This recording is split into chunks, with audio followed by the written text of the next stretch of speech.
Well, good morning, everyone, and welcome to the Public Safety Committee meeting.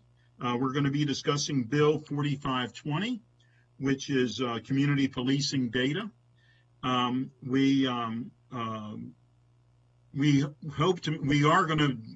slated to make a recommendation, and of course, we never know exactly where we are on the conversation until we have the conversation. But we do want to make a recommendation today. And I did want to announce that we have, and I don't know that it will take this long, but we have a hard stop at 11:55 today. We have to be finished this meeting by 11:55. So if we're not, then we will be finished at 11:55. I'd like to ask Chief Jones to please introduce those who are with him as we begin. If you could please do that. Good morning. Yes, sir. With me this morning is Assistant Chief Dinesh Patel, Chief of the Management Services Bureau, and also with me is, I believe, Caroline Sturgis is with me this morning, Assistant CAO from the County Executive's Office. Well, thank you very much. And I see that our committee, which consists of President Hucker and Vice President Albernaz, and we're very pleased to have the lead sponsor of Bill 4520, Councilmember Jawando, with us as well. And I'm going to, before I ask Christine Wellens to lead us through the packet, I did want to mention that we did receive a correspondence from the Silver Spring Justice Coalition yesterday afternoon, fairly late yesterday afternoon. So I want everyone to be aware that we did receive information, and they said they'd be getting back with us. And I'm going to ask the council members if they have anything as well. But Ms. Wellens, when you lead us through the packet, I'd almost like you to please begin with consideration number 4, which is talking about the software data and how we are going to coordinate with the state police and other agencies regarding this. Everything is based on that, and I'd like to make certain that we will have the resources necessary to be able to do the work of Bill 4520. So with that, let me turn to my council, to the committee first. Ms. Wellens, did you have a comment on that, or? No, sir. Okay, and let me turn to my committee first, and then to Councilmember Jawando, and then we'll start our work. President Hucker, please. I'm glad we're at this point talking about this important bill. So this is one more step in of many we've taken to increase public transparency and confidence, and don't have any additional comments, but I'm glad we're having the work session. Thank you very much. Council Vice President Albernaz. Thank you, Mr. Chairman. Well, I appreciate Councilmember Jawando's lead in introducing this bill. As the council president said, this is a critically important next step, one of many more we will be taking to ensure transparency, which improves police work and I think helps make our community safe on a number of different levels. I think, to your point, Mr. Chairman, it's important also for us that we not issue an unfunded mandate here, and that we do provide the appropriate resources, whether it be technology or otherwise, to be able to fully implement this very important plan and to be able to administer it in a way that's sustainable, not just through the upcoming fiscal year, but fiscal years beyond that as well. I've had numerous conversations with Chief Jones about the current ability of MCPD to be able to track information across a wide variety of areas. And he has been transparent in that there are challenges because there is just not sufficient infrastructure and capacity to be able to carry out existing data collection, which he acknowledges needs to be expanded, let alone expanding it beyond what the current infrastructure is currently. And so similar to what we've done with the Office of Human Rights, I think it's important for us, particularly as we look at the FY22 budget, to take this into serious consideration so that this can be implemented fully and implemented well, and so that it serves as a model for other police districts across the state and the region. Thank you. Thank you. Well said. Council Member Jawando, welcome to the Public Safety Committee. How are you? I'm doing well. Good morning. Thank you. This is a star-studded group with committee with the president, the vice president, and the chair. I don't know if I'm even allowed to be here, but I appreciate. We'll allow you. You know, we're already we'll supporting the bill. You need to put yourself. Thank you very much. It's good to see Chief Jones and Assistant Chief Patil as well, and our Ms. Wellens and if Caroline Sturgis, good to see you at some point as well. I appreciate the comments and appreciate the collaboration with the entire Public Safety Committee on this bill.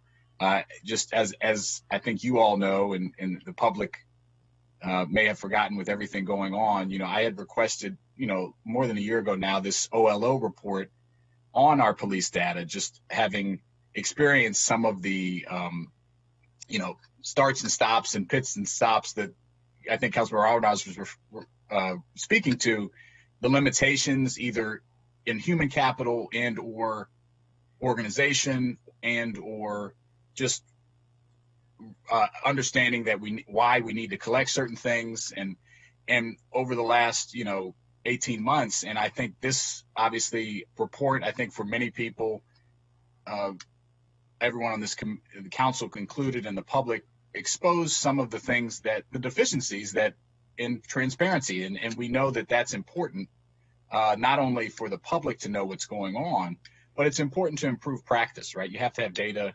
and know what's going on if you're going to improve or address disparities and understand why and where things are happening. And so I think we all agree on the intent behind that, which is why this is, has broad support. I will say that I'm glad the chair, Katz, brought this up. We should have an in-depth discussion about what the current capabilities are. And, I know Chief Jones and I have spoken over the years about this new system that money has been appropriated for and is in procurement and when it's going to be online and what it's going to be able to do. But there's also a set of things that I just want to make sure that data we do have, that we just need to have more either human capital or direction to collect and disseminate right now. And I just want to, there's a balance there of how do we do it more easily and get a new system, but also, there's an urgency on this issue. And I think we all understand that to get the data out that we do have and use it to improve practice and performance. So I really appreciate the discussion and look forward to diving in and thank you for allowing me to join the committee. Thank you. Thank you. And I do believe and I think everyone is saying the same thing in different ways, but we want the information, but we want to give the police the resources so that they can make certain that we have the information. If the information is there and we need more human capital or whatever we need, it is incumbent upon the council to give them those resources so that they can get that information. And because if we don't, then it's not fair to anyone involved. So with that, Ms. Wellens, would you please lead us through this packet, but start with number 4 first, please. Thank you, Mr. Chair, and thank you, council members and Chief Jones. Good morning to everybody. Also here is Dr. Elaine Bonner-Tompkins of the Office of Legislative Oversight as an additional resource for the committee. I think that the background on the bill was explained by Chair Katz and also Councilmember Jawando. It essentially is building on the data which the police department already shares and sort of expanding upon the data that the police report annually to the county council and county executive. And in addition to that, providing some more sort of real-time information on data Montgomery regarding a whole host of types of interactions between the police and the community, and breaking that information down in particular by race and ethnicity.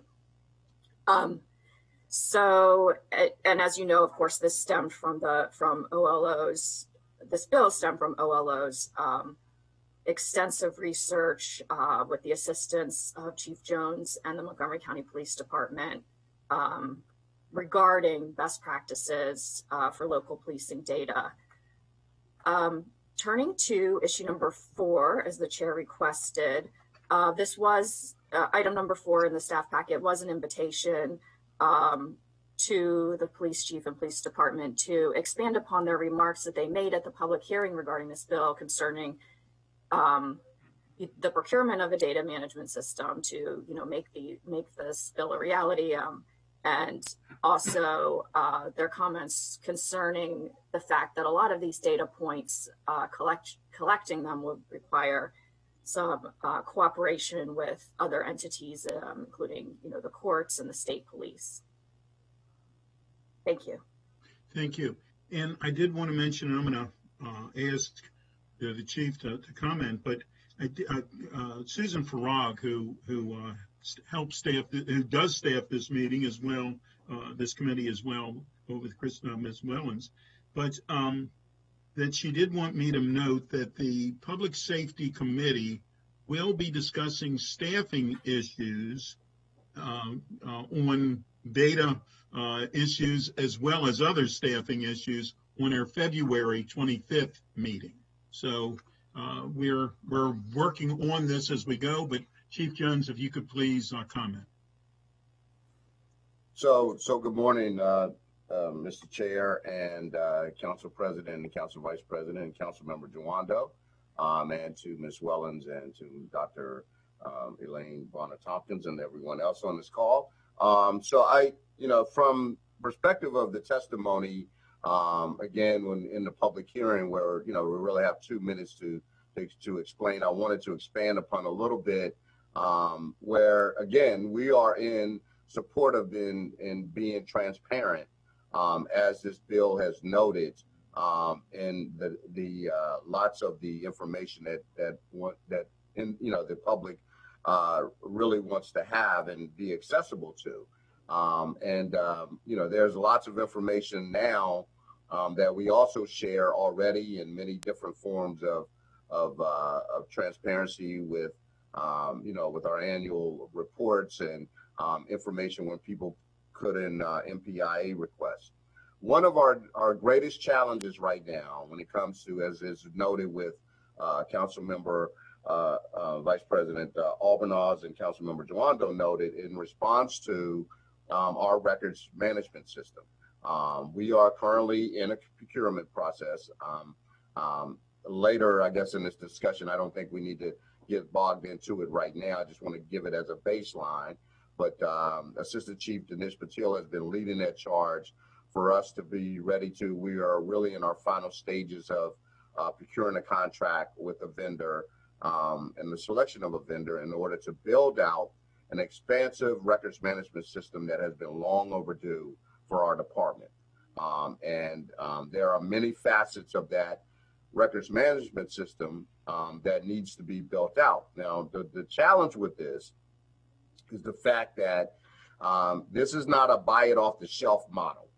This is where you have to work with the vendor over time in order to build out the product that is needed and demanded by our department that is going to fit Montgomery County Police's needs. And many of those needs will be the items that are a part of this bill that we currently do not collect.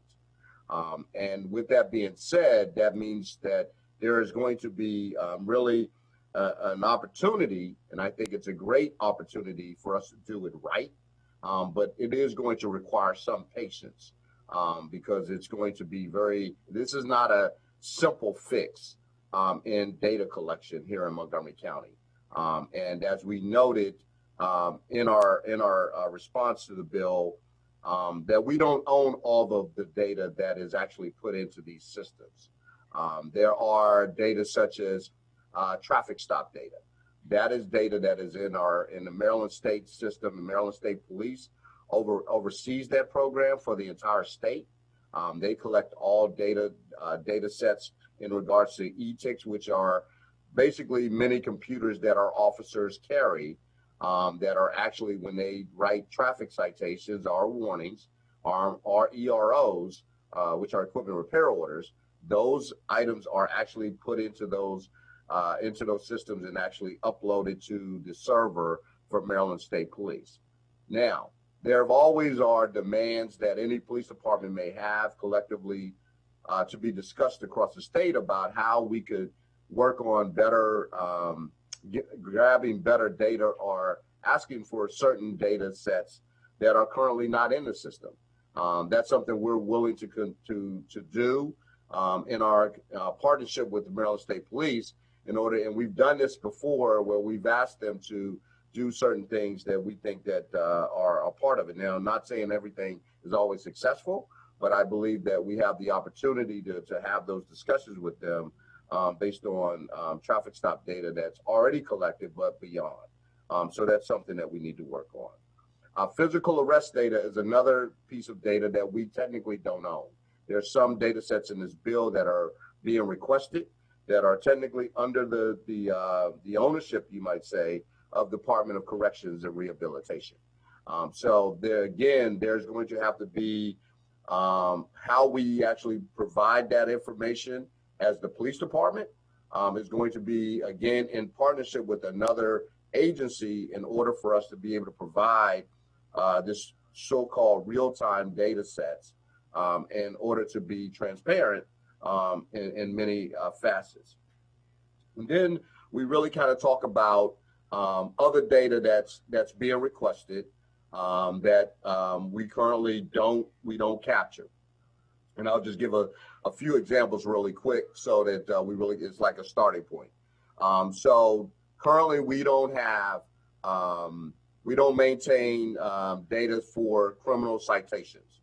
These citations are written in lieu of an arrest. Technically they are an arrest, but let's say there are certain things under the state law that allows a police officer to write a criminal citation for. An example would be theft under $100, right? So there may be a shoplifting, there may be trespassing, there may be disorderly conduct. These are the types of criminal citations that are allowed by the state to be actually documented on the citation without you having to take an individual into custody to the police station to be actually processed through the central processing unit. There's a court date that's assigned. Those documents are Maryland state documents. They are court documents that goes to the court. That is a requirement for every officer that carries a book. That book is assigned to that officer. And there's legalities connected to that citation book that officer carries when they write a citation. We don't, because we don't own that particular data, though the officer keeps a copy. But we have to figure out ways to actually be able to document those citations based upon the request in this bill. Now, that means that, and again, further discussion, but when we talk about the allocation of resources and manpower and staffing to be able to capture this data and this new data set, that is going to be an example of additional needs that this department is going to have in order to be able to do this in a timely manner. Same thing for example, trespass notices. We don't currently have a system that we capture trespass notices at each district station. Now, each district station they could have a system, but we need to come up with one consistent system across the board that would be the ability to capture that. Now, can we do some of this before the records management system gets put into place? The answer is probably yes. And I would say that it's yes, that we would have the ability, but there are going to be, again, some resources needed, additional staffing. And we can talk about where we are right currently, where staffing levels and lapsed positions are really impacting what my professional staff is able to do. And we're also looking at sort of these data sets, how we capture them, right? How does an officer, for example, when we look at, I think there's a bill, part of the bill, in fact, I know this to be true, is in response to individual stops, right? When we detain people on the street. Well, again, you want to have accurate data. So how do we capture that, right? We don't have a book or a form that we actually capture that currently now. So that's a change in process. We do have some resources currently We think that the officers have a tool that we will be able to capture that, but we're going to have to build that again, that system out to be able to provide that officer the ability to capture it really real time. Similarly, like when you do a traffic stop or officers are on their computer aided dispatch, and these are again patrol officers, but all of our officers will have that ability on these types of stops. So I guess there, in the big theme of what I'm stating here, there are really three asks that we're asking in response to this bill. One is time. When we look at this massive RMS system that we are currently in the process of developing and finalizing, and the other part is going to be really going to be resources, and because we're going to need additional bodies to be able to really function and to have the functionality to be and analyze the data. It's one thing to simply just capture the data. There's another to put some context behind the data, that we need people that are really analyzing data that we are providing and provide these data sets and the different functionalities. And there's going to be need for funding. And one of the things we want to talk about is the fact that things change, new ideas come into place, and therefore some of these systems have to kind of be sort of rebuilt, you might say. Not totally, but it does cost money in order to be able to have the types of data that the public may be demanding. So I want to make sure that the council is aware of that on our end, so that there's a true understanding of where some of the needs from the police department side of this that we fully support. But the reality is that there is going to have to be some engagement from that standpoint to have us to be able to have a true functionality of collection data and data collection in for Montgomery County Police. Well, thank you very much, Chief. I appreciate that. And when you talked about the three, and obviously funding is perhaps the most important of the three, which we need to make sure that it's there. If we want this type of, we do want this legislation, so therefore we have to make certain that you can do your job, and funding takes care of, obviously works on the resources. Any idea when you talked about time, how much time would be needed? Yes. So currently, as I noted, that we are in the final stages of selecting a vendor. That's probably, and we have to get that vendor under contract.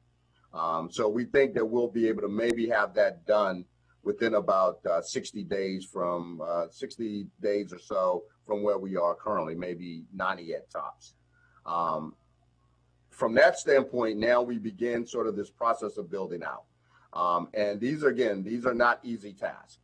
So traditionally what we have found, this will normally take us anywhere from about 18 months, technically to 2 years. It's of course, our goal is to get it done as quickly as possible, but it takes there's a lot of systems that have to talk to each other in data collection. And this is a report writing system. This is an investigative system for investigators on their case management. There is a lot of things that go into these systems that we're going to have to do. So it's not very simplistic. And again, this, like I stated, we're not buying this off the shelf. This is not like a computer that you buy off the shelf and you go plug it in and it starts working like automatically. And so with that being said, I just want to make sure everybody understands that's what we're going to be, because we've got a lot of things that already exist that this new vendor is going to have to build in, and we want improvements on what we have already.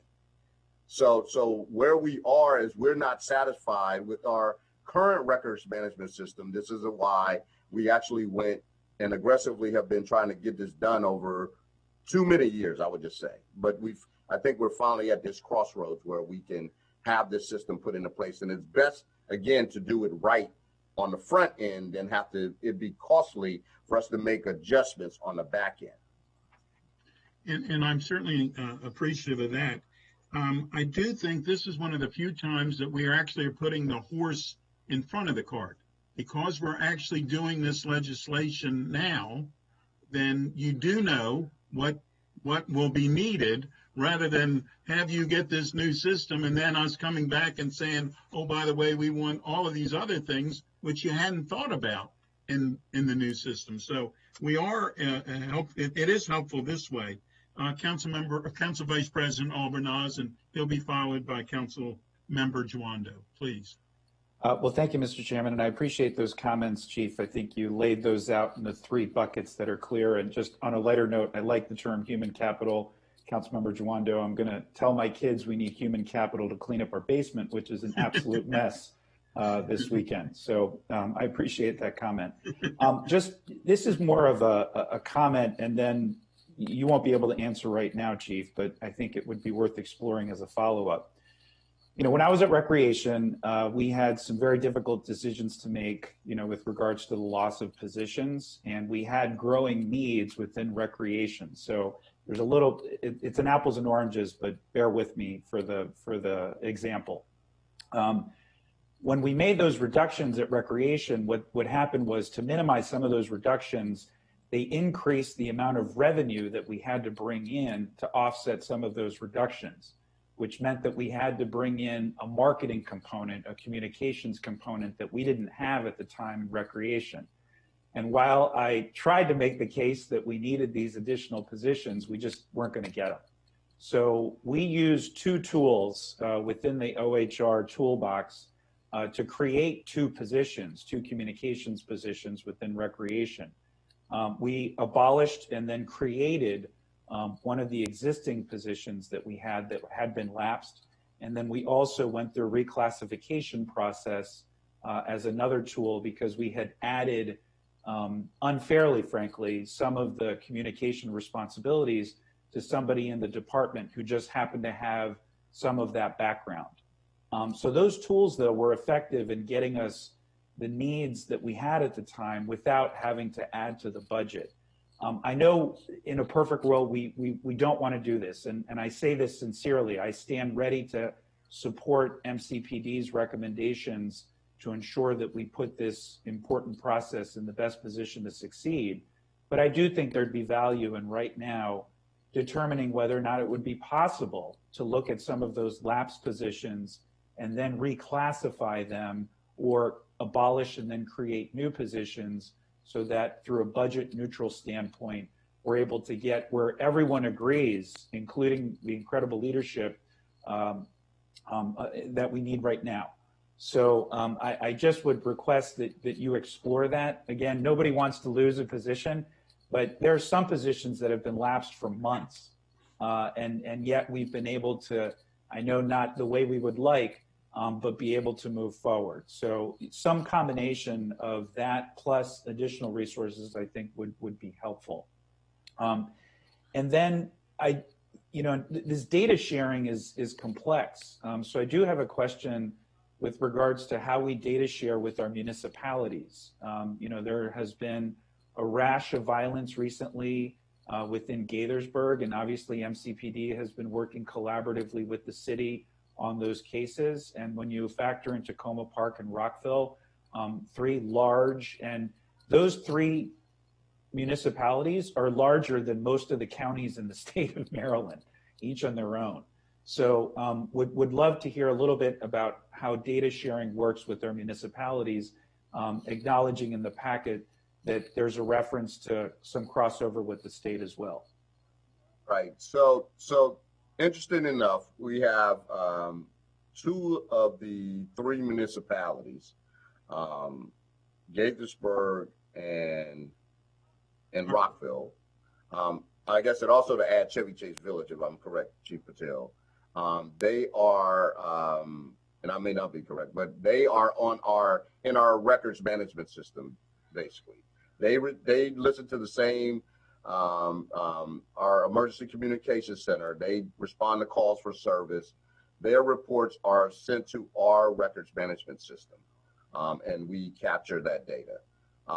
Versus Tacoma Park, which is, though we have some of their data, their system is, I think, separate. I'll let maybe Chief Patel probably speak to this because he's the expert when it comes to these discussions. Thanks, Chief. And I appreciate, we do have some complexity certainly in our jurisdiction, but I also believe we were very fortunate and blessed with the partnerships that we have, because our law enforcement community has proven yesterday in all of our special events, come together, we collaborate, we talk. We're certainly, I think, kind of the mothership as it relates to, the infrastructure that we bring, radio, computer-aided dispatch, and other tools, including the RMS. So to the Chief's point, most of the municipalities or all use our records management system, but some do, they report out, as it relates to the federal government and other people, on their own crimes. So the good news is we are all in the same dispatch system. We are, other than the park police, we are all in the same records. They're on their own CAD and they're on their own RMS, but the other municipalities, we all participate in the same CAD and records management system. So we have access to that data, especially from an analytical standpoint. We all, as it deals with adult arrests, we process through, Montgomery County Department of Corrections Central Processing. So again, information sharing is there, but anytime, I think when we talk about, and I'll just dive into our RMS a little bit, the current records management system we have was designed and in the 90s. We implemented it in about 2002, 2003, but even then it was kind of antiquated, but law enforcement was just getting into automating records at that point. So we have an antiquated system that's been kind of patched together over time to make it compliant with the federal NIBR system. But what it isn't is robust in being able to give us what we want out of the back end, and it's terrible on the front end. The vendor doesn't even like supporting it anymore. We're one of a couple of agencies in the country that still use it.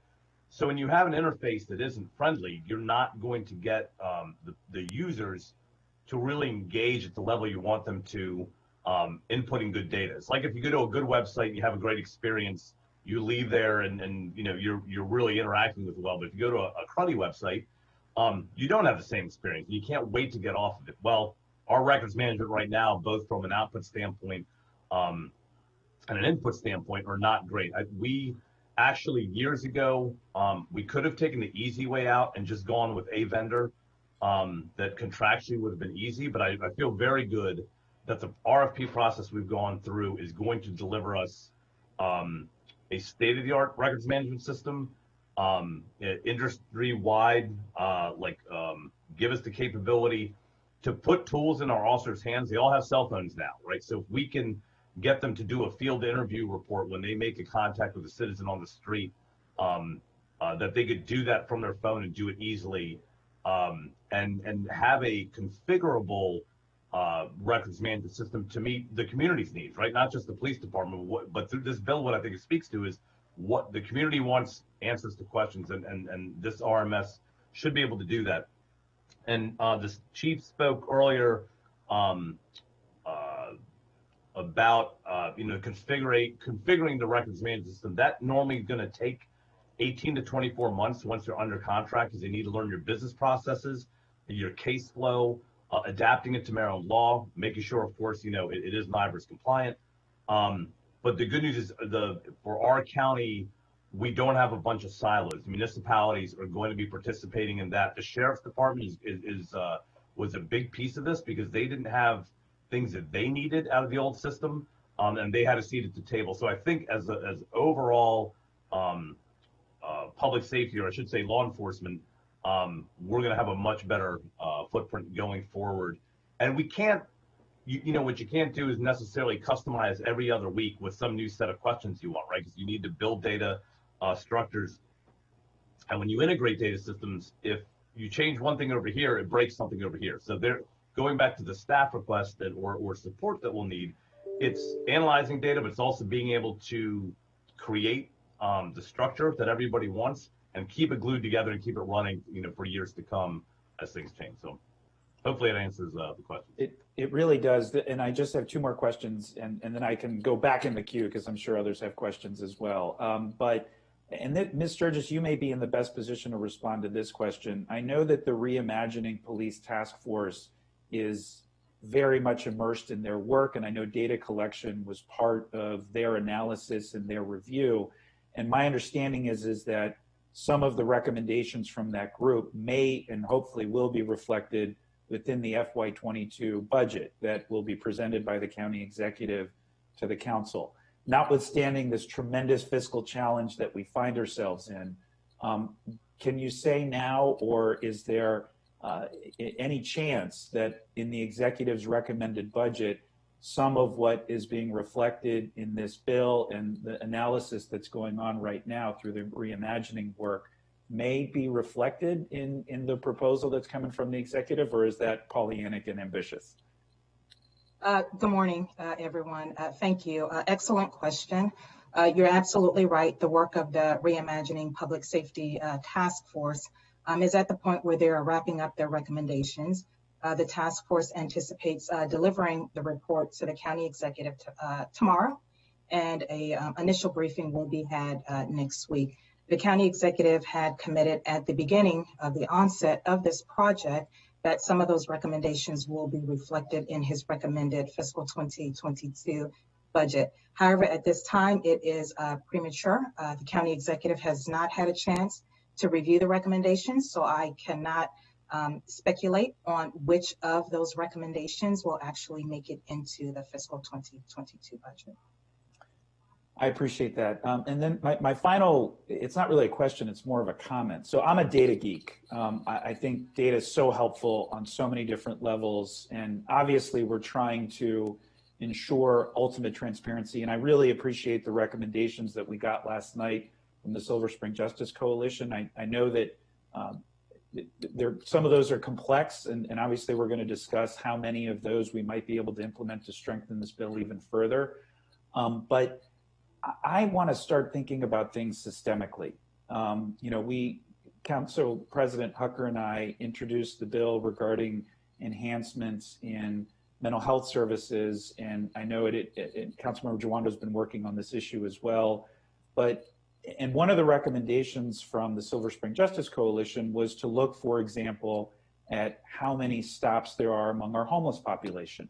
And I think that is important.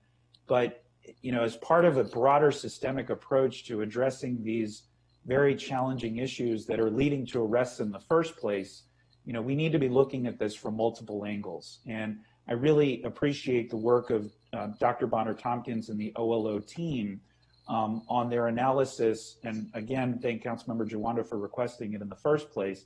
And I'll note that Dr. Bonner-Tompkins mentioned when she briefed my office on this report that she got a lot of cooperation from MCPD. The challenge was that there were just gaps in the system because there just wasn't data available because it wasn't being collected.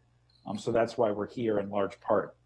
But I guess maybe if you could comment on that, Dr. Bonner-Tompkins, you may be in the best position among the panel to talk about, as we look at data collection, we're looking at it specifically through what MCPD can track right now. But if we're really going to look at systemic change, we're going to need to look broader beyond that to cross over into multiple disciplines for us to really get at the heart of the challenges before us, and then administer policy and programming and personnel, human capital in the areas where it's the most needed. Sure. Good morning, everyone. Good morning. Thank you for the opportunity to offer some comments regarding the report and the process that's taking place today around figuring out next steps with the proposed bill. So with the report, what we tried to do was take a broad perspective on sort of what are best practices that jurisdictions across the country have utilized to have a better sense of what the trends are regarding disparities and police interactions, what are communities, as well as law enforcement's perspectives about the efficacy of policing. And so we took a bigger picture to sort of understand, okay, what would be ideal? And then we wanted to see sort of, to what extent was local practices for Montgomery County Police Department aligning with best practices. And much of the best practices actually comes out of research that police departments have undertaken when they've been under consent decrees for having to address potentially unconstitutional policing practices. So that's the lens that we applied to this. And, we recognized that there are areas where the police department is very strong in terms of its data collection, and there are areas where there are opportunities for improvement. We did not do the analysis around, which is the focus of this work session, is sort of how do you get to best practices? What do you need to do to be able to shore up those gaps? And what is sort of the capacity of the police department to do that? And so I think that, these conversations that are being had today and have been had are on point with making sure that the police department has the resources that it needs to execute best practices.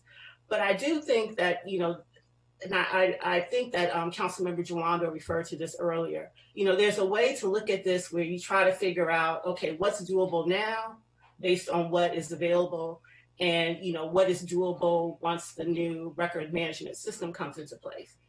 And what we found in our research, and I want to really acknowledge the work of my colleague Natalia Carrizosa, who did much of the data analysis that's in the report.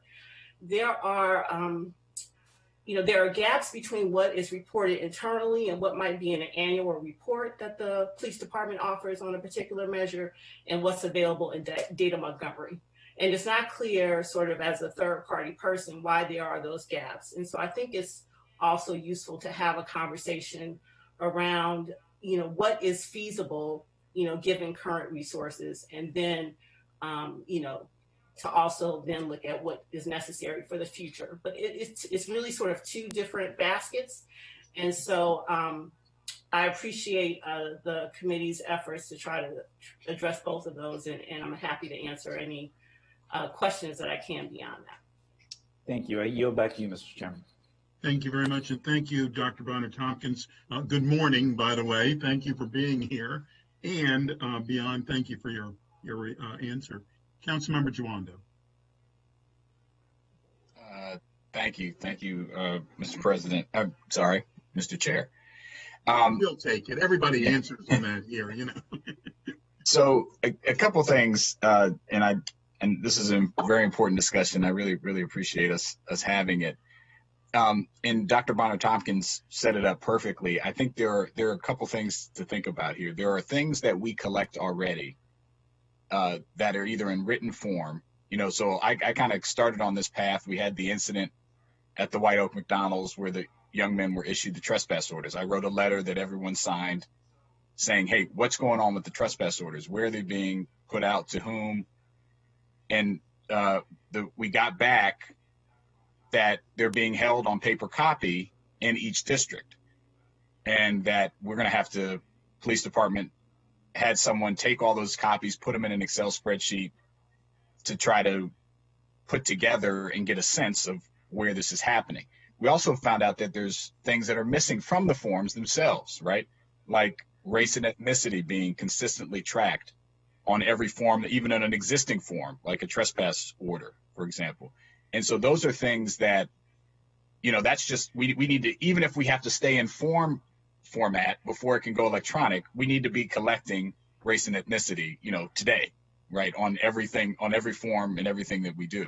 And so that's an example, I think, of a bucket of things where we're already collecting data in some form or fashion. And then we do need to, and I know the chief mentioned this, that there may be some tools and some intermediate steps to better collect and to expand and change the types of forms, even absent this RMS process, which I will say on that, I feel like, I know you guys probably feel even more like this than me. I feel like it's like deja vu, because I know since I've been on the council, I've been asking about the records management. And so it's been at least 2 years. This money, I think, was appropriated in the previous council. And so, the timeline on this has been, and you mentioned this, Chief, too. I think everyone is like, hey, we need to get this moving. And I'll mention one other thing, and I would love your response on this. I mean, the stop and frisk, and so the detaining. And just so people understand this, that there's a 1968 case, the Terry stop. So you might hear of Terry stop because the defendant, or the plaintiff in that case, last name was Terry. And that Supreme Court decision allowed police to stop and detain folks if they suspect that there might be a crime committed, or they could commit a crime in the future, or that they look out of place. It's very broad. and the legal precedent on that. And so that is the authority by which these detainers happen. And so whether it be a stopping and asking questions, a stopping and frisk, a temporary detainment, it flows from that.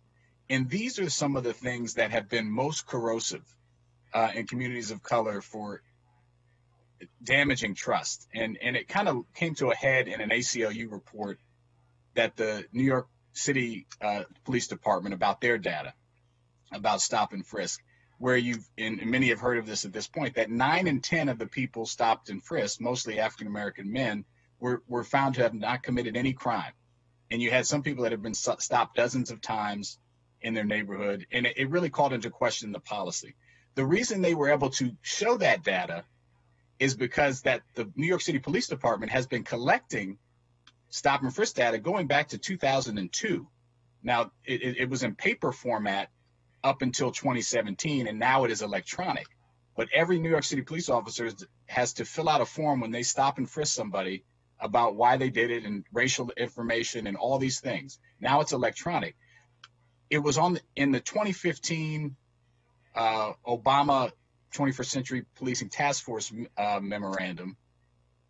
One of the key recommendations was that there needs to be laws to pass to require police departments to track stops and frisks and detainers by race and ethnicity. And again, we're talking about 5 years ago. And so again, even if we have to track it with a form, a paper form. So this is my question to the chief is this, that, this has been an issue for a while and on these detainers and particularly stops and frisks. Is there a form that that your officers have to fill out now? And if not, is that something in an interim that we could do or incorporate into the record management system? You mentioned that there might be a tool that can be adapted. So could you just speak to that? Because I think that's one of the core things that was embedded in why this bill was put forward. So, Councilmember Jawando, so we do not currently capture that data, okay? And the example you use with the New York City Police Department, NYPD, as to sort of why they captured the data, NYPD had a stop and frisk program that they implemented within their department that I think many people are familiar with. That again, it caused a lot of angst in the city of New York, and so there was a reason, I'm assuming, why they decided to put that into place.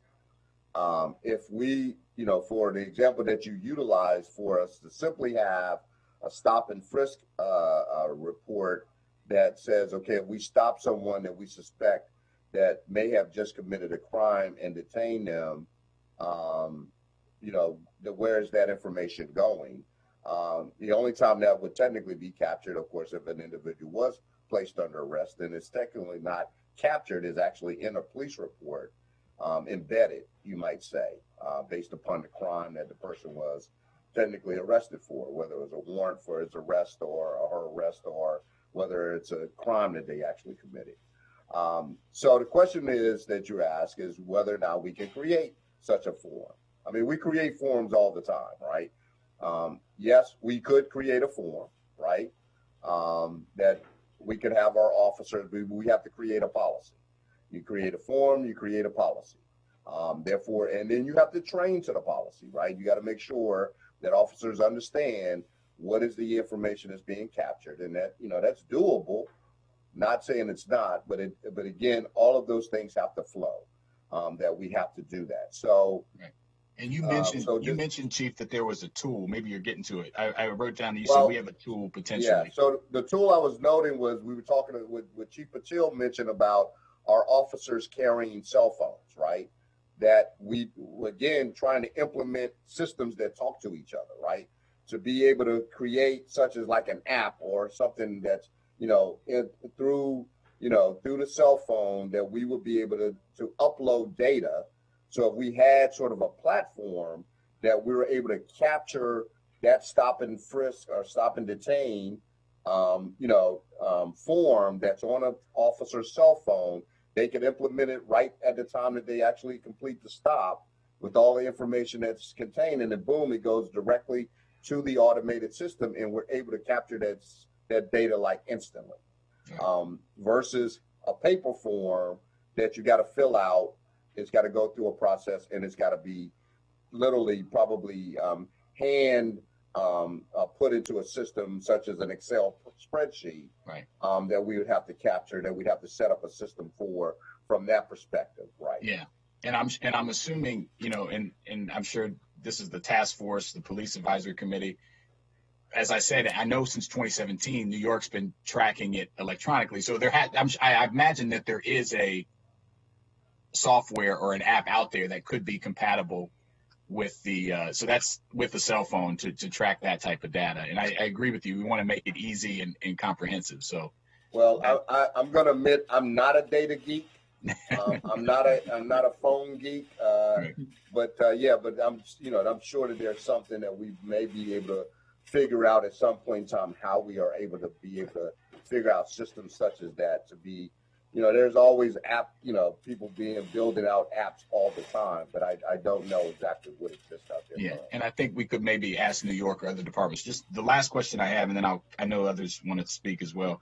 You talked about staff. I'm assuming you need more professional staff, like, That's the back office staff that might be needed to help process this information. Okay. And I'm assuming you haven't yet, have you yet come to based on this bill or internal conversations of what you're thinking that might be or be required there? Yeah, I'm still working with my management and budget office to try to figure out what would be the needs for these types. Again, understanding what the bill is entail, so that we have a clear understanding of what are some of the needs, because we clearly know that we are deficient in that need right now with that responsibility. I just don't have the professional staff available to be able to specifically have them, because this is going to be clearly a full-time assignment for them to be able to deal with data collection in this regard.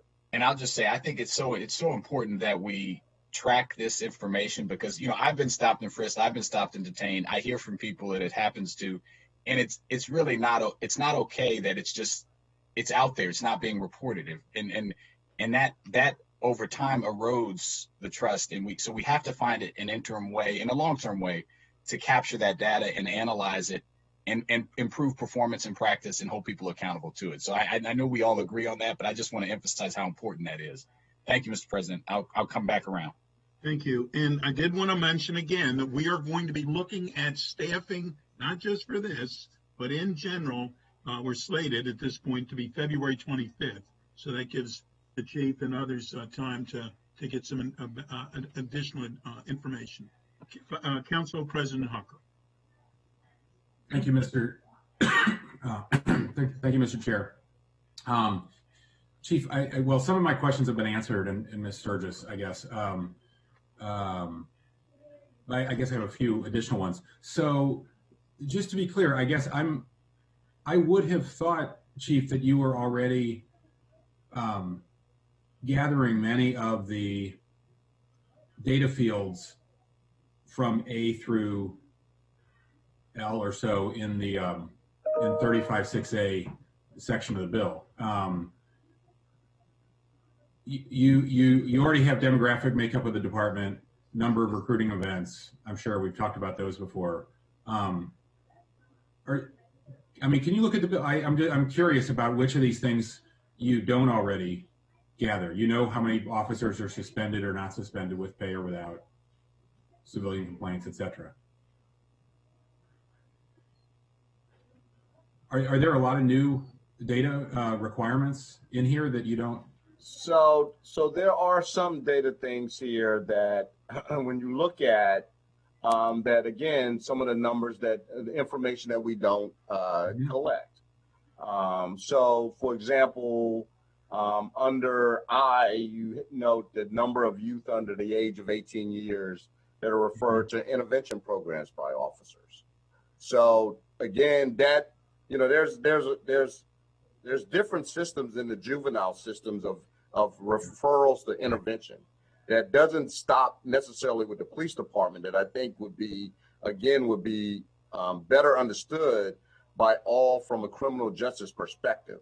But we, as the police department, I think that needs to be sort of better that needs to be clarified a little bit better.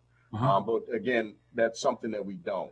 The number of calls involving substance abuse, there are some check boxes that we put on some of our reports that we technically will check that this was a substance abuse related type call, but is it captured, right? And that's something that we technically don't capture all of those data sets. Same thing with mental health.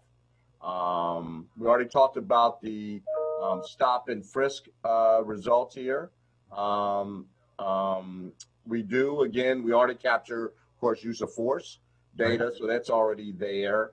And then there's, when we say demographic information related to subject street stop or field interview, don't capture that, okay?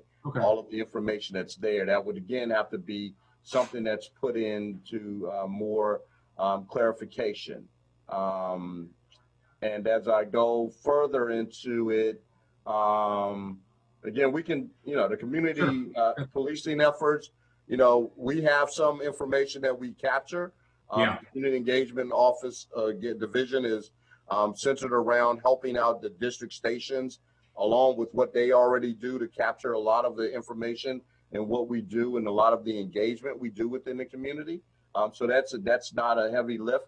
But one of the things that, again, that I want to talk about is the data sets, again, that it says that we must maintain, again, the juvenile citations, the criminal citations, the alcohol beverage violations, possession of marijuana, smoking marijuana in public places.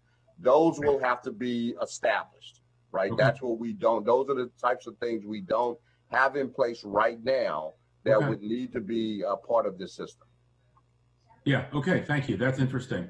And I just had a question about the RFP process around the,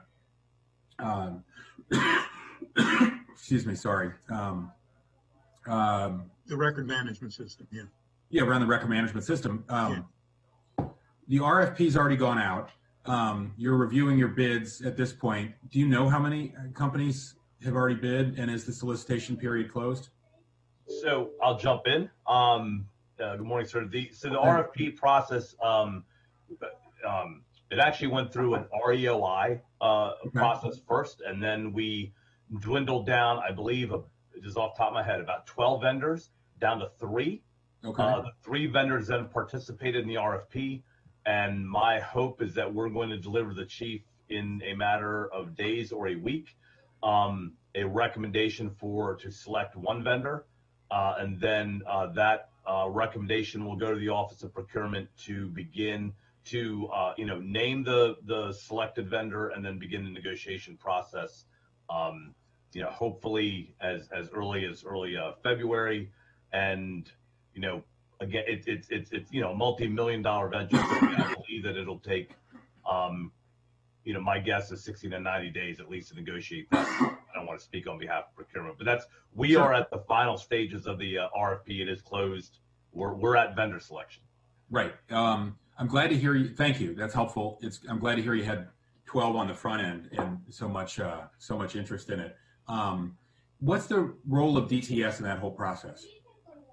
So at the end of the day, it's a major enterprise system, and there are many. So DTS has really been at the lead of the overall process, and it has to. Although what we are looking for is a cloud-based system, there's still a lot that has to happen across the entire information enterprise. So just like the rest of our public safety technology, we have a good core staff that supports that every day. It applies across a wider enterprise, much like the radio system. We're the customer, right? And we have people that work on major radio day-to-day issues and make sure all the stuff works. But at the end of the day, DTS really in this project was the coordinator. They hired a contractor to be the project manager. They kind of heard all the cats. They make sure that our needs are being met, but they have been very much a partner, not telling us what we need, but asking us and Good. developing a process together. Good. I'm glad to hear that. I'm sure that's helpful. Do you have a rough estimate of the cost at this point? What are we talking about? I don't off the top of my head, because frankly, I've been out of the RFP process to let that group, the QSC committee, do its work. So I haven't seen, I believe, and again, this is off the top of my head from years ago, I thought the launch budgeted was in the ballpark of $3 million to get started. Okay. To get started, and then there's absolutely maintenance costs every year, licensing costs every year for number of users and stuff like that. Right. Okay. But $3 million to build the system and then ongoing maintenance cost. That's where my head was a couple of years ago when I. Sure. Okay. Ms. Sturgis, do you know any more on that topic? Good morning. No, I am not aware of the budget details around the cost of the RMS system. If I could just jump in, Susan Farag, do you have a handle on that? Sorry, this is part of the Public Safety System Modernization CIP project, and I believe it was budgeted at a little bit under $3 million. Okay, great. Thanks, Susan. So then on the process chief, or Ms. Sturgis, you had mentioned you weren't considering, or I think maybe the chief did, that you weren't considering any commercial off-the-shelf option on this, but it's a new custom database. I imagine some are out there, but I don't know this area at all. Was that a decision on the front end, or did you look at the COTS options and reject them? So it is a COTS option from the standpoint that these vendors nowadays, back in the day in the 90s, 2000s, people wanted to design custom systems because they could bill you a lot of hours to do that, right? And anytime there's a change, they could bill you again. Yep. It became really, and then when they built all of those systems out for different agencies, even though it was the same project, it actually became really cumbersome for the vendors. So what the vendors do now is that they build an off-the-shelf system that is configurable. So they try to have a lot of configurability and limit the amount of customization, but they still have some customization in there. But even buying a product completely off the shelf, they still need to come in and go, okay, let's talk about your business processes. Let's configure it to what your flow is. So I'm confident the vendors we looked at are as off the shelf as you can get and state of the art, but still are going to need to be tweaked to any agency. So it's not a ground up build. And okay. So I feel really good that we're actually long-term have a much better sustainable, and with the cloud, like you kind of have to do it this way nowadays. So I feel like we're in a good place. All right. Well, that's helpful to know. Thank you. It's as no more custom than it needs to be to respond to our individual needs, and as standardized as is available without foreclosing our ability to have a custom solution. Okay. Perfect way of saying it. Yep. All right. Does it just on the sequencing issue that the chairman raised? I'm glad you're this far along on the one hand, and I would not want you in the position where people are saying, "Oh, we've been talking about this for years. How come there hasn't been any progress made?" At the same time, I'm a little bit concerned, and you'll probably disabuse me of my concerns, that you're getting a lot of new requirements from the Reimagining Public Safety Task Force. You're going to get requirements from us in this bill. There may be bills in Annapolis that impose new requirements on data collection, I'm guessing. And it's not May or June. We're going to actually know what Annapolis thinks about this topic pretty soon.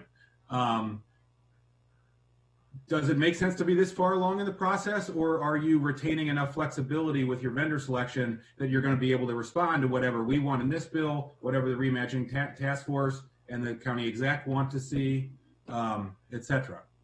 So I think the timing actually in a lot of ways is very good. Like I said, we pumped the brakes a couple of years ago, not to just get something easy to procure, but to get the right product. And by getting the right product, it gives us that ability to have configuration and customization where needed. And we haven't started any business development or business process development with the vendor because we haven't technically selected the vendor. So hopefully the timing lines up on this is where I think it goes to staff discussions and different things. Like I think with a lot of what's going on in the look of policing across the country, we need to take all those things you mentioned, sir, aggregate them into a work group that says, as we're building out our normal processes, what are the other things we need to build in? So the fact that we haven't started any of that business process analysis with the vendor, other than just making sure that when we built our requirements, they knew what we needed, I think we're actually poised where this could meld together pretty well. Okay, great. But so, yeah, you're right. You'll need a comprehensive sort of requirements gathering process that at least incorporates what this committee and the council thinks in this bill. We're probably unlikely to have a new bill on this, for a couple of years, I'm hopeful. That what Annapolis thinks, if they're having sort of once in a generation look at some of these issues and the reimagining, but you won't have selected a vendor in a way that forecloses your ability to respond to all those gathered requirements in the next 2 months, say. Is that?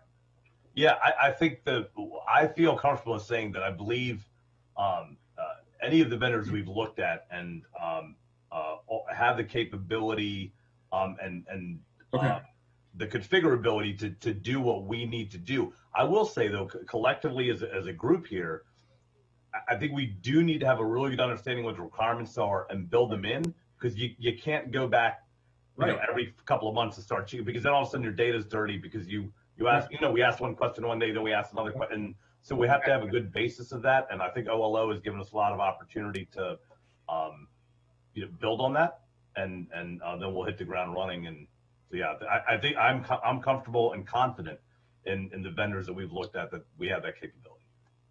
Okay, great. I'm glad you're thinking about that. Mr. Chairman, back to you. Thank you. Thank you very much. I did want to point out that I think I got all the initials, but for the REOI is a request of expression of interest, and RFP, government, we always do this. You can't say the words, you have to use initials. Request for proposal. I think I got all the ones that were mentioned here. And with that, Councilmember Giwando, please.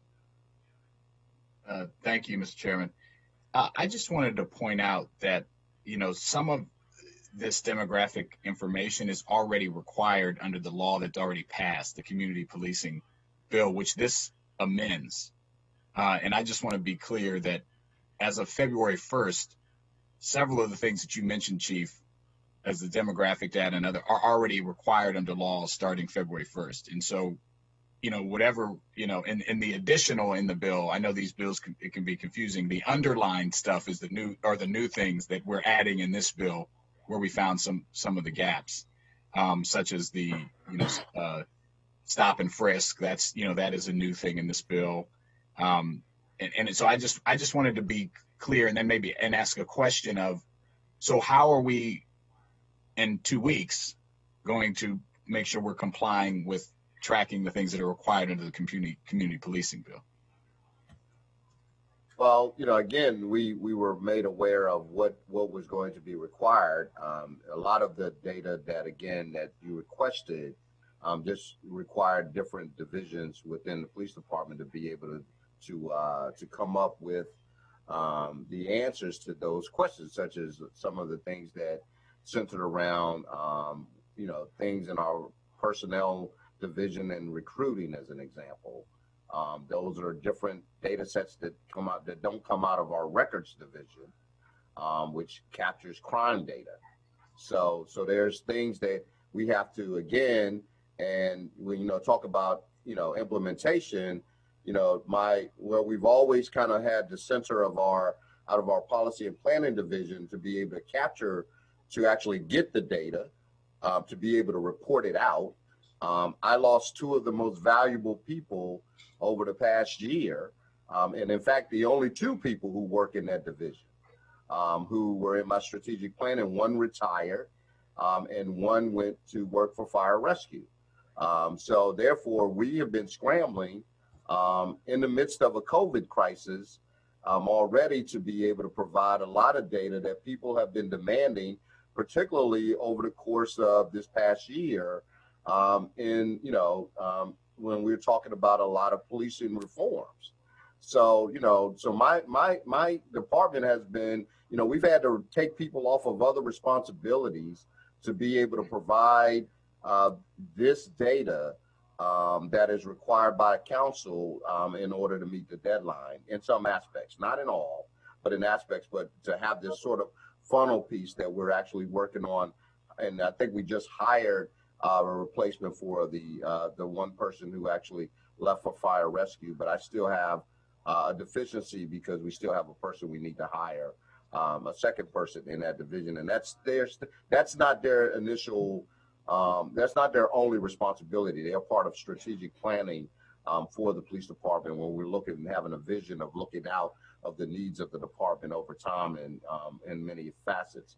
So, but we will come up with the data as required. But again, that becomes, again, that additional task that we have to overcome, knowing that we have to report out on these requirements. And I think you've heard from, Chair Katz a couple times, about the committee taking up the staffing. I mean, I just think because I just want to make it clear, because I think for there are certain things already required. We're adding to that. And so we want to make sure in the interim, that we have some ability to track these things, even if it's not the ultimate way that it happens, going forward. Well, one of the other things that I really want to also stress, and though it seems to be very simplistic, but technically it's not in law enforcement, we still have to train our officers on data collection and what we're looking for and the different types of things. So we have to train the entire police department when we, again, in the RMS system, when that goes into place, we'll have to bring in everybody so that they understand this new system of report writing, of case management, of all of the assets, the attributes of this particular system that will help, us to have clean data, right? And so that everybody understands what's the supervisor's role in making sure that reports are completed properly. There are the data that, the officers, if they're doing stop and frisk, that this information is captured properly and no blanks are left out and the forms are completed as required. That's a training mechanism that we train supervisors. We also train our officers. And so this is, again, an added responsibility that we're going to have. But again, that's why I don't want us to be so fragmented about putting in the system here today. And some things, again, we can capture. That's not too hard. But there's going to be some things that might be a little bit more challenging, depending upon how we want to capture it in the system. And we'll, again, I think we can get some wins out of this on the short term, but I can't bring in a full package as required based upon our discussion. Well, Mr. Chair, and based on that comment, I think it would make, your committee, I know it'll come to full council at some point, but I think to have a better sense from the department about what those things are, kind of, and maybe to our staff as well, to work with you all about what we can do in the short term and what you think are going to be heavier lifts. And so we just have some sense of how we can move forward with the bill. You mentioned the use of force, and use of force is mentioned in here. And obviously, we passed a bill that I've worked on with colleagues around use of force policy. And that's something that's going to need to be rewritten and trained against. Since there's an interplay here of training, where is that, Chief? And where are we in that process of the new policy being written and trained against? So currently it is we are in discussions with the FOP as required by the collective bargaining agreement and trying to finalize the policy. At this point, we have not come to an agreement where we are. And so there are some things in the use of force policy that the council will require, that is, of course, in the new formulated or draft.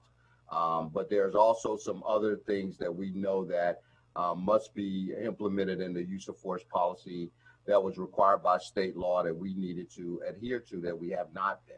And so we wanted to make sure that those things are in a policy. Once their policy is agreed upon, then we are going to be able to, we have the training ready to go. Our training academy staff is ready to go, but we're going to have to train the entire department to the policy. We cannot train without an agreed upon policy. So that's where we are currently. So just on that point, Chief, that's news to me, because we had a debate about this when we passed the bill and included a provision to exclude this use of force policy from the collective bargaining agreement. So I'm a little, you can certainly speak to them, and I think it's a good thing, but their agreement, under my understanding, under the law, is not required. While I think it's good that you're talking to the FOP, I'm just a little confused. If you could clarify your understanding. My understanding of the law was that we specifically left that out. Right. So my understanding to the use of force language that you all implemented, that's not in disagreement with the FOP. Okay. That is not the piece. What is in disagreement with the FOP is there is additional information in the use of force policy that I feel is necessary for us to adhere to state law that must be included in this policy. It is all relevant. Right. It can't be fragmented. It can't be, policy A and policy B. It has to be, and we are training the entire police department to this policy. And so that is a huge undertaking in its own right, bringing officers in for literally for 4+ hours to actually have to train them to this new standard and the other things that go along with it. Okay. And so I don't want to have to, because there are going to be some, there could be, if we did it differently, there's going to be some costs that we don't need to really have to undertake. Right. More costs to train people. So that's why we're trying to get to this. I think we can get to an end here, and we'll be successful. But we gotta work through some things really with the FOP, and because outside of this, they are demanding to bargain those other issues, and that's something we've got to work through. Got it. All right. Well, we can follow up with you offline on that. That's a different topic, but related. Sure. I appreciate that. Thank you, Chief. Thank you, Mr. Chair. Thank you. I originally started and said I don't think we need till 11:55, but in case we do, we have a hard stop. We're all the way up to number 1 on this discussion right now, though it's numbered 4, and some of it has been overlapped with other areas, the other 3 areas. So unless there are any other comments on this one, then I'm going to ask Ms. Wellens to please go back to number 1. As I say, there's been overlap, and we've had some good discussions, which we needed already, but if she could start leading us through this, because we do have the winner. And I did note that, and I see his picture, I don't see him in person, but I did want to note that Councilmember Rice is also at the Zoom meeting. Thank you very much, Mr. Chair. And I do have some questions, but want to wait until you get into more of the detail with number 1. Okay. Well, and I appreciate that. And I know you're not going to be shy, but since we don't see you, please either text me or yell out that you would like to speak. Please, Ms. Wellens. Thank you, Mr. Chair. Moving to issue number 1 in the staff report, the issue relates to an annual independent survey on community policing. OLO, in its original report regarding the local policing data and best practices, had recommended, and they've renewed their recommendation, that the Montgomery County Police Department should regularly survey residents and staff regarding police community relations and contact. And you'll see in the staff report an explanation from the President Obama's task force about why this is important and how the survey can help to improve community trust. The potential text for your consideration is at the bottom of page 3 of the staff memorandum, and it would be to, after line 70 of the bill, you would insert this annual survey requirement. I'd like to read it just because I think actually, I think that paragraph 2 rather might need a slight modification. So it would be annual survey. The department annually must conduct an anonymous survey of residents and officers regarding police community relations, including the levels of trust communities have in the police. Then for paragraph 2, the survey must contain racial, ethnic, and demographic was actually supposed to be geographic information, because if you look at the President's Task Force, it had recommended, our zip code level data, if that's possible. So I apologize, that was intended to be geographic information regarding, and then it says responses. I believe that should be respondents. And I would also, it might be beneficial to the committee to hear from Dr. Bonner Tompkins if she believes that that language is sufficient. Thank you. And please, we're going to hear from Dr. Bonner Tompkins, but shouldn't it say that it is not limited to this information? That if they want to capture more information than this, then I think we need to do that as well. And if it's all right, I'm going to ask Dr. Bonner Tompkins, then President Hucker, and then Councilmember Rice, please. Good morning again. I'm fine with the text that was included, as well as with Ms. Whelan's clarifications about geographic and respondents. Just the idea here is that to understand or get a better sense of what people think about police community relations, you really have to rely on surveys. And in addition to President Obama's task force recommendations, this is also a best practice that's been utilized in other jurisdictions. Thank you. Council President Hucker. Sorry. I fully agree with your suggestion, Mr. Chairman, that it not be limited to the fields suggested here. I would suggest adding in the age of the respondent.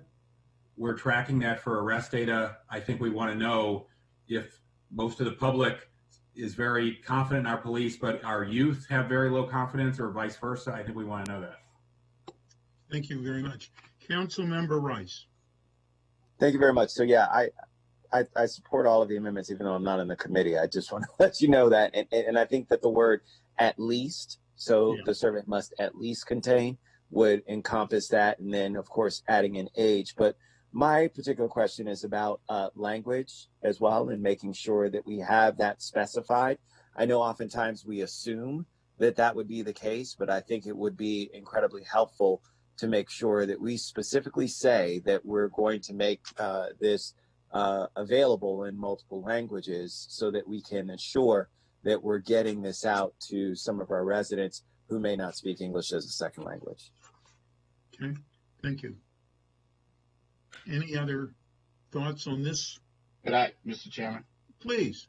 Yes. I agree with all the suggestions. I just wanted to make kind of a global point that you mentioned at the beginning the amendments and suggestions from the Silver Spring Justice Coalition. I've seen those. I also have some other suggestions. I'm not going to, because we've already gone really long, defer to you, but I do think many of those merit consideration, as well as some others that I have. And so whether it's in another Public Safety Committee session, or which, I'd probably be most appropriate, or at full council, I just wanted to ask you and just put it out there that once we get through here, I think we might need a round two to digest and get some more information on those amendments, and just wanted to throw that out there. And as you know, not all discussions, when in the very beginning, when we thought we could vote on this today, unnecessarily, once you get into the discussion, as I mentioned earlier, that you find out whether or not you're going to need additional time. I have no problem. I mean, we want to get this right. We don't just want to get this. Right. We want to get this right. And with that, Councilmember Rice, did you want to speak again on this? I don't know.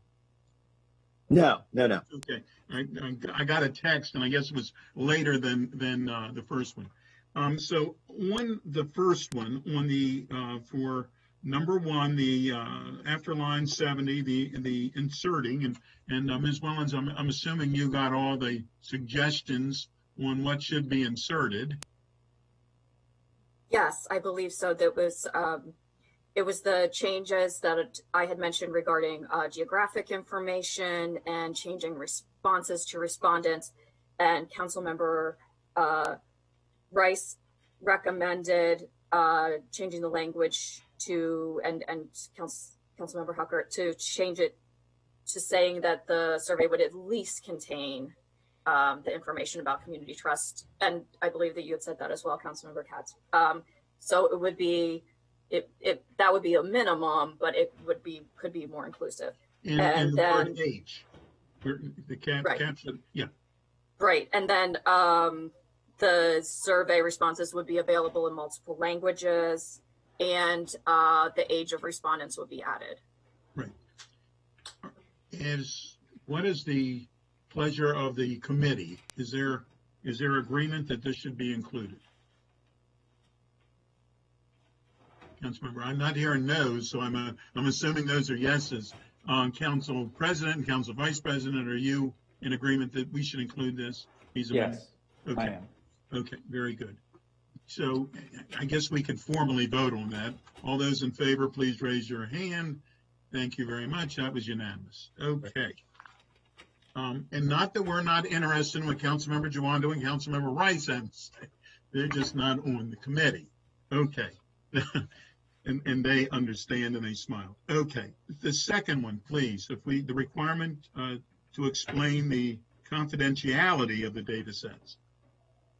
Yes, thank you, Mr. Chair. In discussing the bill with Dr. Bonner Tompkins and others at OLO, OLO had a suggestion which council staff would support as being helpful, which is that that the bill should require that for particular data sets that the police maintain regarding interactions with individuals, to the extent that there is some confidentiality law preventing the public disclosure of that information, which may rarely be the case, but if those instances come up, that the police department within its annual report to the county council and county executive would include an explanation of why that data is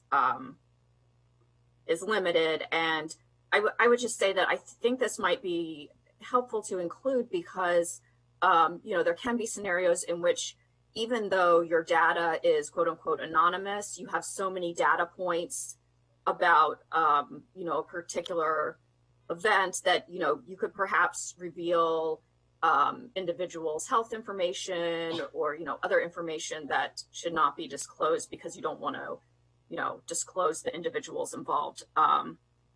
So I think that the suggestion would be to, after line 37, insert a new paragraph to indicate that if state or federal law prevents the department from publishing a data set, that the department must, in its report under paragraph 1, that's the report to the county council, identify the data set and explain the reason that the data set is confidential. I think this obviously makes sense.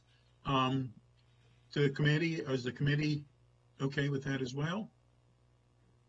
We do that. Yes, we have, and Council Vice President Albernizer is shaking his head. So yes, we are in agreement with that one as well. And let's go to number 3, please. And this one's the requirement to report on mental health calls, drawing service weapons, and data by district. Let me ask the chief, if a person responds to what we are calling a mental health call, and they don't have a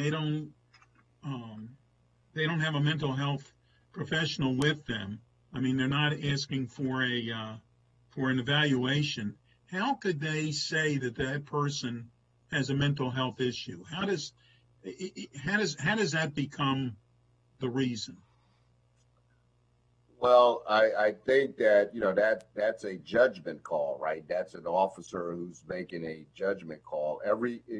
What's interesting here is that every police call for service that we get that might come across one way may not always be exactly what we think we're walking into. Right. And so, you may think you're walking into a situation that, for example, might be a mental health call, and it might not be, and it could be something different. And the clearance of that particular call could be cleared a different way, depending upon, and when I say clearance, there are codes that officers give to the dispatcher to clear a call. And it's usually what is the general situation of that particular call. For example, you might be going into what you think it's a domestic disturbance, but it's actually something else. And that call wouldn't be cleared as a domestic disturbance. It would be cleared as whatever the something else is. Right. So the answer to that, to your question though, is that if an officer does respond and there's an individual that might be appearing to suffer from some sort of mental health crisis or situation, that officer would have to be able to document that to say that this is a mental health call. But every call doesn't get a report written. It would have to be captured if it's not written in our computer-aided dispatch system from a clearance standpoint, that we'd have to really probably redesign in order for that clearance to be captured, to have that data set captured.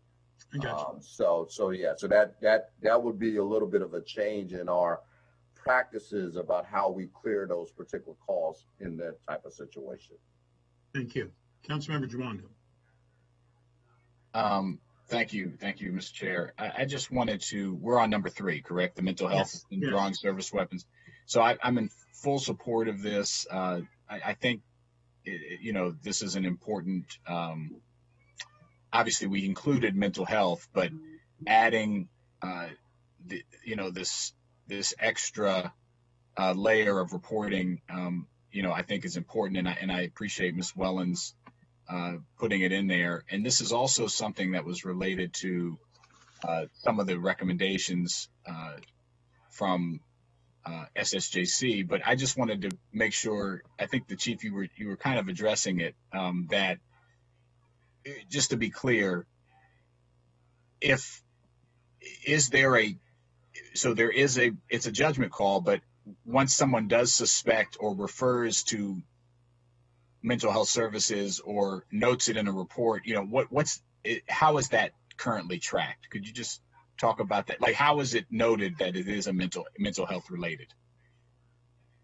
Well, we have a clearance for certain types of calls, but let's say, you might have a situation where an individual actually who might be suffering from a mental health crisis, but who actually commits a crime, right? Who actually assault someone. I'll just use that as an example.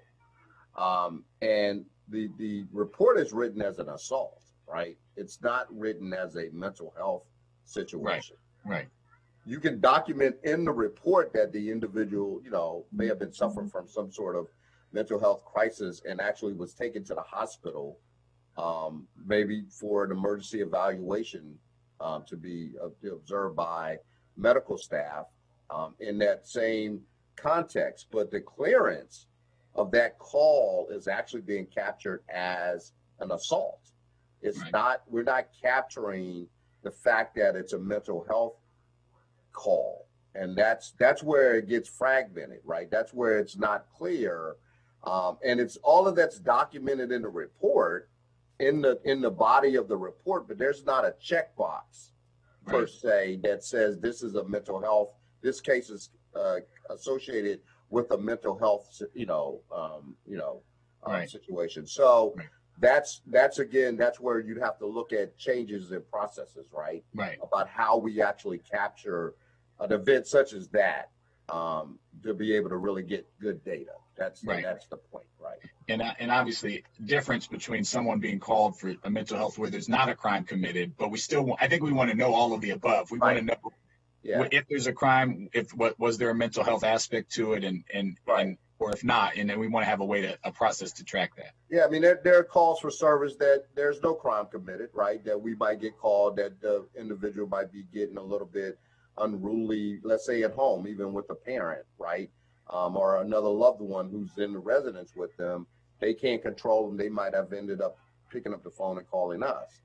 We get there, there's no crime committed. We just try to figure out how to best resolve the situation, to whatever the needs are, make recommendations for mental health, some intervention, some crisis intervention, bringing in somebody from, HHS as an example, however other outreach we can do to resolve that. But that call, for example, would not be, quote, documented, you would say, right? It would, I mean, it's documented from a sense that we went there from a computer aid dispatch system that, yes, we went to that residence and there was we could put notes in the call, but it's not captured the same way. And it wouldn't be a report written in that particular circumstance.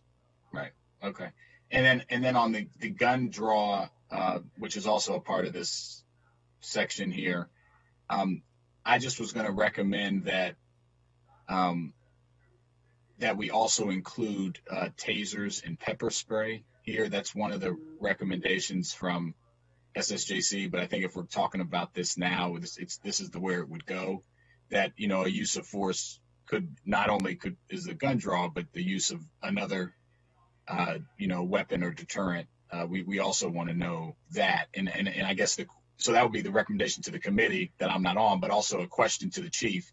We're not currently tracking use of the pulling of a taser or the use of pepper spray in that way, correct?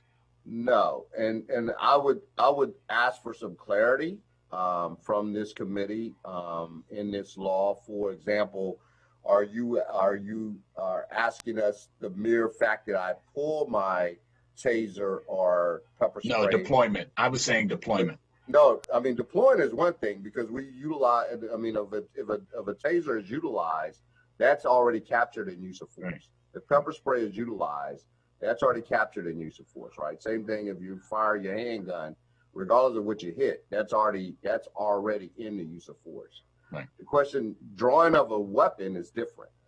There's a definition of drawing, which means I merely take it out of my holster and I put it down by my arm, by my leg, to be on the ready just in case a situation involves that I need to actually point my weapon at an individual in order to get them to adhere to what I demand.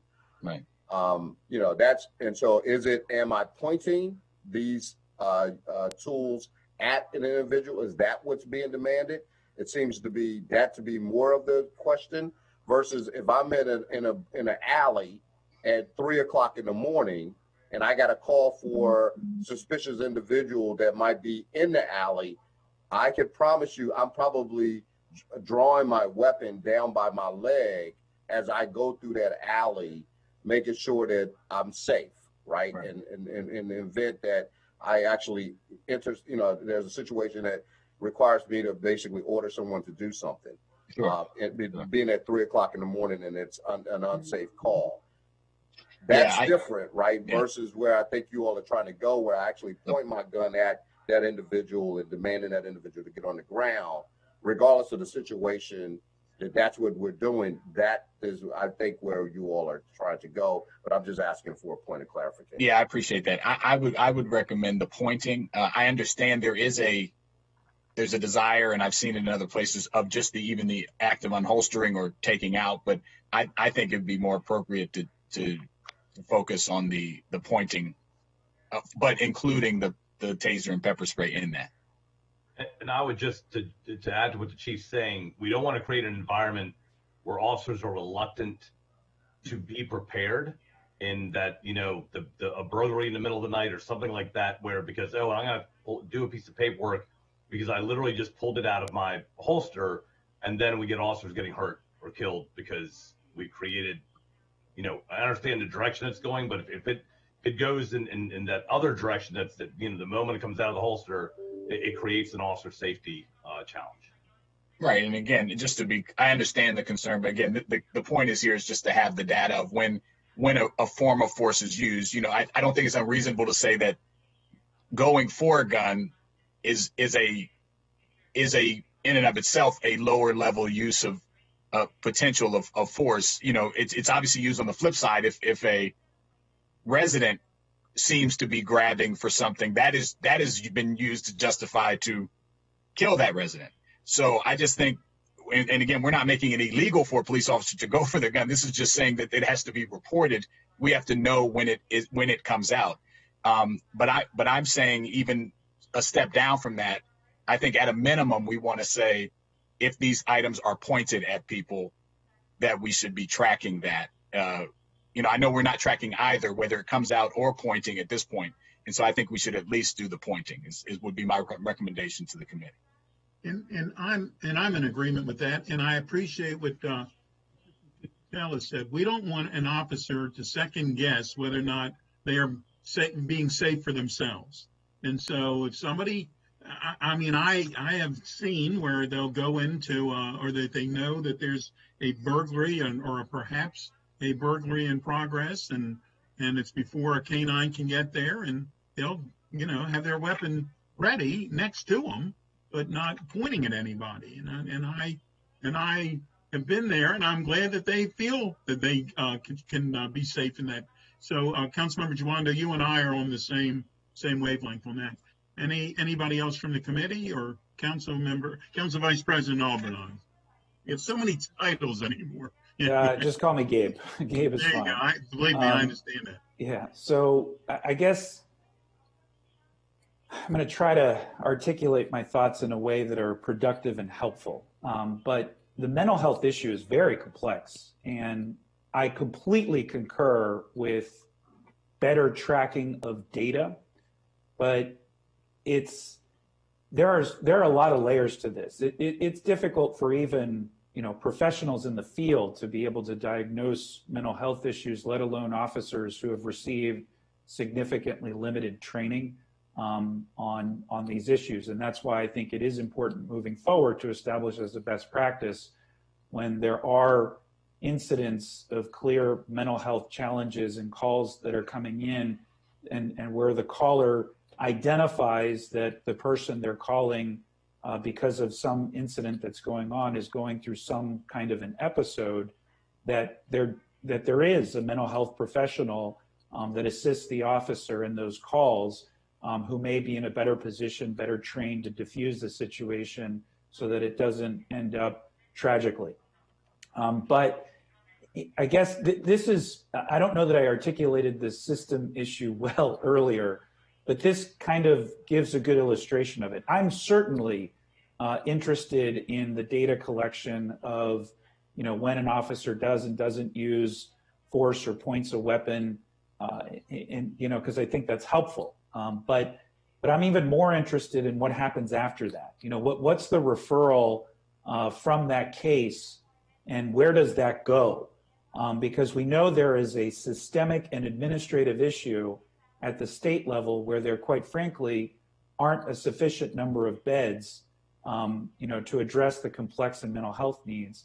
And I can speak about this in the first person. I've done it from the dais before. This has impacted my family, in which, a relative who was going through severe mental health issues, and his parents did everything humanly possible to try and get my relative the help that he needed. But because he couldn't present a clear danger to himself or others, it just fell down this very tragic path that led to incarceration.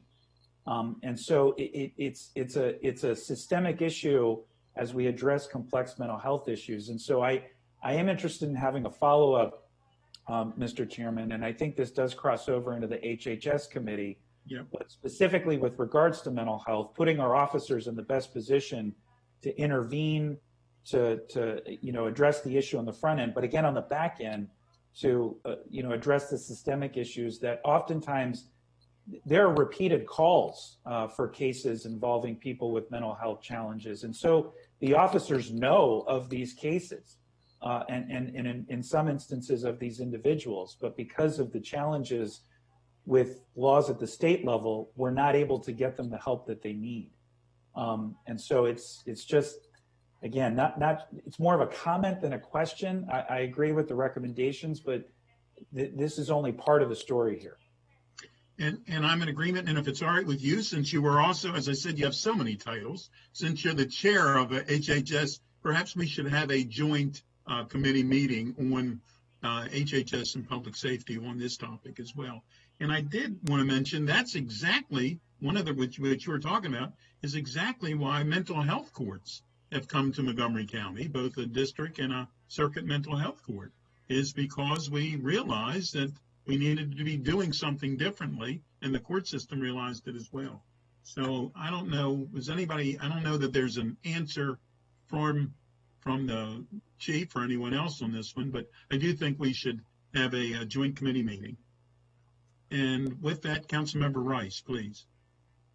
Well, thank you very much, Mr. Chair. And so let me just echo all of the sentiments of my colleagues so far, and really wanted to jump in where Councilmember Juando left off. And I understand where the chief is coming from in terms of the policies and procedures that are necessary, and Commander Patil also when it comes to, or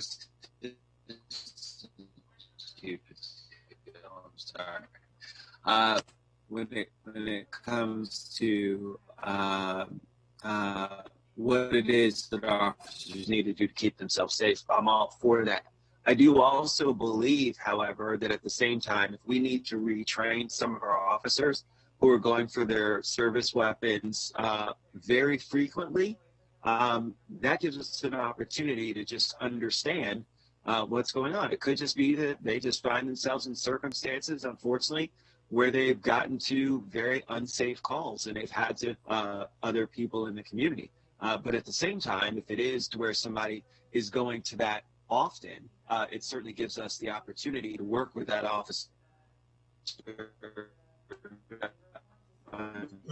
Councilmember Rice, you're breaking up a little bit on this. And better about what needs, one in which I don't want it to be viewed as a so I think it's an opportunity for positive reinforcement from that perspective, and it should not be seen as a negative in terms of how that data can be used when it comes to further training our officers about the options that they have for use of force, and specifically going for their service weapon. Okay. And I don't know if the chief wanted to chime in on that, but I think, or AHT Patil. Well, Councilmember Rice, I don't think we're in disagreement with you. I think that it would provide an opportunity for us to be able to know the officer who's reporting out that they're actually pointing their weapon and the amount of times that they are. I mean, again, this is another, in my mind, there's information, or there's a story behind the data, right? That, what is the type of call that the officer needed to actually pull their weapon, service weapon, and what was the reason why, if they pointed their weapon at someone, regardless if it's a taser, pepper spray, or their handgun, why did we utilize that force, right? Why was that? Why was the weapon actually displayed? What was their reason behind it? And I think there needs to be, you have to capture that.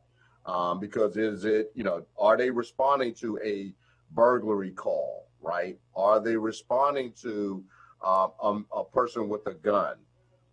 Is it something else, that made them want to have to say that they felt that it was the need for them to actually do this? That is what also needs to be captured. And that helps us, again, when we look at anything that an officer does, whether it's use of force, it's the same thing. We're capturing this use of force data, so we know the officers who are involved in use of force incidents. And we can look at these particular, with our body-worn cameras now, we can see the reasons why, right? And if we see that they went outside of the realm, that there was another way to deal with this, or there is a training issue, a deficiency that we need to overcome, that helps us to see that. So I don't disagree with you at all that this would be an asset to our department to be able to look at our officers and their training if we're seeing a reason why they're doing this more often than others. But again, we need to know what is the information behind the reason why they did that.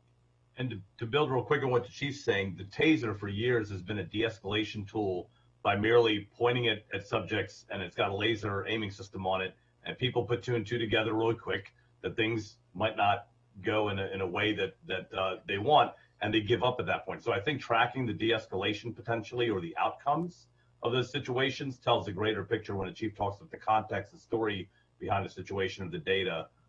That's actually an example where it's part of our training that is a step before you get to deployment. That's actually really good in de-escalating situations and getting people to dial it back. Yeah. So to that end, Mr. Chair, what I would ask is that, so do we need to delineate that as well? Because I agree with everything that both Chief and AC Patil just said. So again, do we need to specify that we not only want to surrounding it? Do we need to delineate all of that, or is it sufficient with what we have in the language that's there? That's just my question for the committee. Right. Ms. Wellens, did you want to comment on that? As I say, I don't know that we're actually going to make a recommendation today, so perhaps others can think about what would be the best path forward and how to word it.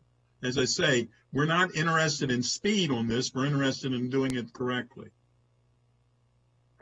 Thank you, Mr. Chair. To Councilmember Wright's question, I do think some additional changes to the language would be required. For example, the language doesn't currently cover specifically the use of the tasers or pepper spray, and it sounds like there's still maybe a question of the delineation of, do you want the drawing or preparation of those items captured, or regarding the guns actually pointing it at someone, so it does seem like there are some gradations here that probably do need to be specified in the language so that the police department has clarity on how to move forward. Okay, thank you, Mr. President, or Mr. Chair. Thank you. We know who you were talking to. Could I, if there's no one else in the queue? Nobody else in the queue. So I also wanted to add, and I may be using an outdated term, but Chief or AC Patil would correct me, batons, as a part of this, any potential, use of a weapon. And so just for Ms. Wellens, I think that would be another thing to add. I do think, coming back to the issue of what constitutes deployment, or, I think we were saying pointing, but I mean, again, I think it's important to know the outcome. You're certainly right. I mean, we want to know what happened and when things are used or pointed at residents, but we also want to know, the outcomes. I agree that you got to have that full picture. So I just wanted to add the baton thing. And if you all aren't deciding, I just wanted to add that to the mix. So I would just offer real quick that the baton thing, I think, starts getting a lot more complex, especially when you think about our current footing with civil disturbance, both managing it in the county or what we've been doing lately is deploying to Washington, D.C. It's not something that we point at people necessarily, but we will potentially have out with the shield or something. So that gets a lot more murky as trying to define when it's deployed. Like pointing a gun directly at a person is a lot easier to define, or a taser. But I don't know what the answer is in the moment, but that the baton piece gets a lot more complex, I think. Yeah, I mean, you could have an exceptions for, like, for when you're in riot gear, civil disobedience. But yes, I agree with you. You need to think about it. But I just want to put it on the table. We don't have to decide right this second. And there again, if someone has it in their hand, it is very different than someone raising it above their head and saying, giving the strong impression they're going to hit somebody with it. So there again, I think we need to be careful, and we know what we're trying to say. We just have to be careful how we're trying to say it. Anybody else on this one? So we have Ms. Wellens on number 3, amending lines 58 through 67. Have you? I guess we're going to have to come back to that to add and change whatever changes are necessary. Am I correct on that? That's correct, Mr. Chair. Okay, and thank you.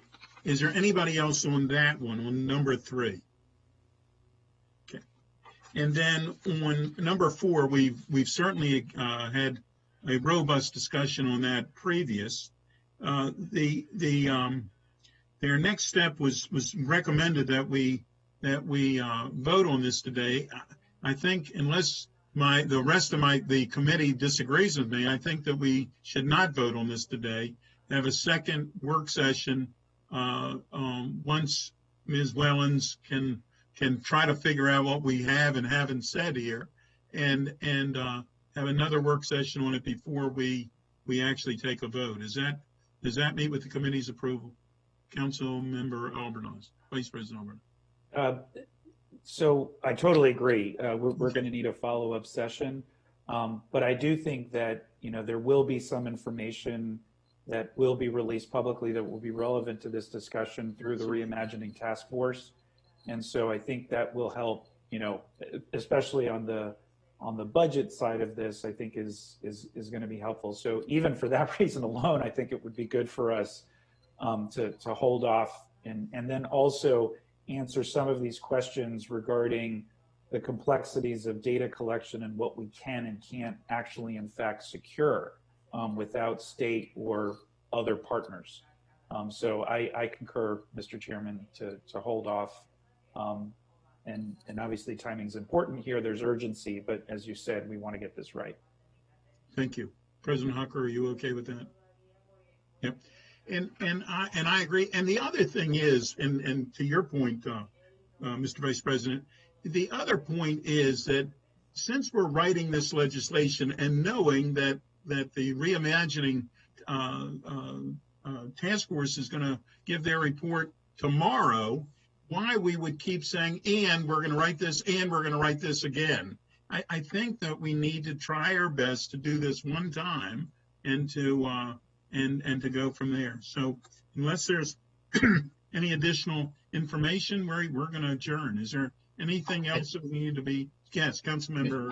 I said this earlier. I just want to make it a finer point because I know, and Christine's great about following up, Ms. Wellens, is just if the department, as part of that preparation, could take a look at those things that you think we could start tracking now under the current, the February 1, and then, or modify or adapt, and then what are the longer term things, just kind of delineate that ahead of the next public safety committee. I think that will be helpful for everybody. And I appreciate that. And I also know, and I know Chief Jones is not shy either, but we need to know the real amount of resources that we're going to need in order to be able to do what we need to be doing.